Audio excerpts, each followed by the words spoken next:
देखिए,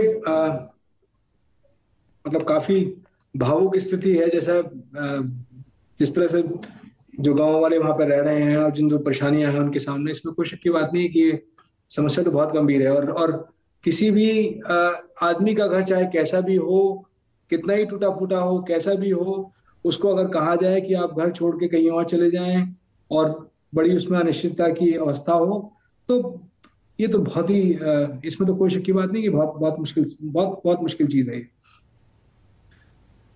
अब आप अगर मुद्दे की बात करें, जैसे आप कह रहे हैं कि इस तरह की चीजें कैसे हुआ, क्यों हुआ और क्या वो है, तो देखिए, ये इसमें कोई शक की बात नहीं कि ऐसे बहुत सारी स्लोप हैं, बहुत सारे जो पर्वतीय क्षेत्र में ऐसे बहुत सारी जगह हैं जहाँ पे कि जो इस तरह की मैं लैंडस्लाइड नहीं कहूंगा क्योंकि अभी भगवान ऐसा ना हो कि वहां पे कोई लैंडस्लाइड वाली स्थिति बने, लेकिन ये स्लोप जो स्लिप होने की जो स्थिति है वो कई जगह होती है।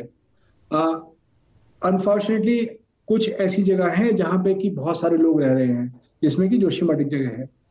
अ, ऐसी जगह पे अ, अगर हमें पहले ही, अगर हमारे पास रिपोर्ट है कि ऐसा वह यहाँ पे ये जगह ठीक नहीं है, या ये पहले खिसक चुकी है, या वो किसी लैंडस्लाइड का मलबा है, तब हम बिना प्रिकॉशन लिए कुछ डेवलपमेंट करें और दुनिया भर की कुछ परियोजनाओं को भी लेके आए, तब एक समस्या तो पैदा होती है, इसमें कोई शक की बात नहीं। नहीं, और ये तो 84 साल, मैंने इसीलिए गहलोत साहब वो जिक्र किया, 1939 से आगाह किया जा रहा था, चेताया जा रहा था, ये ढीले पत्थर कच्ची मिट्टी वाला पहाड़ है, ये कच्चे पहाड़ हैं, यहाँ पर बिग टाइम कंस्ट्रक्शन नहीं होने चाहिए। अभी एनटीपीसी कहता है कि नहीं जी, उनकी टनल खोदने के चलते कुछ नहीं दरका है। वहाँ के स्थानीय लोग जानकार कहते हैं कि नहीं, उसी की वजह से हुआ है। टीबीएस मशीन 4 साल से उसका तो पता ही नहीं है, अब विस्फोटक का इस्तेमाल हो रहा है।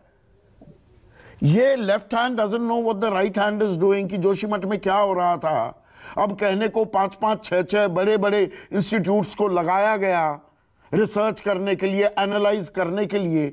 बहुत सारी चीजें तो सामने लिखी हुई थी ना, उसमें एक समन्वय की जरूरत ज्यादा थी। या ये जब ओले पड़े तो अब छतरी ढूंढते घूम रहे हैं?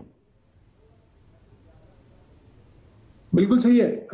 मतलब मैं आपको एक बहुत ही अहम बात बताता हूं कि ये सब जगह है, ये हमारे देश में नहीं, सब जगह है कि हम लोग कोई चीज होने के बाद उसमें आ, उसको चलो मुआवजा देते हैं, बात खत्म हो जाएगी, लेकिन उससे पहले अगर कोई कुछ आप उसको उसके उसको कंट्रोल कर सकें, उसको उसको लोगों को चेता सकें, या लोगों को वो कर सकें, उस पे जो खर्चा होगा, मैं बताता हूँ, वो खर्चा कम होगा मुआवजे के मुकाबले। लेकिन पता नहीं क्या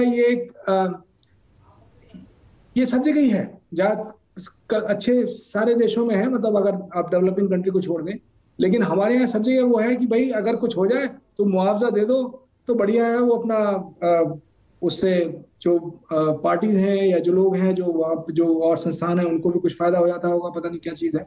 लेकिन ये एक बहुत बड़ी, बहुत बहुत अजीब मेंटलिटी है कि बजाय इसके कि पहले काम करने के, आप बाद में उसका पहले इंतजार करो कि अच्छा ठीक है होने देते हैं, उसके बाद हम कुछ करेंगे। ये बहुत ही बेसिक मेंटलिटी है हमारे पॉलिटिकल सिस्टम की।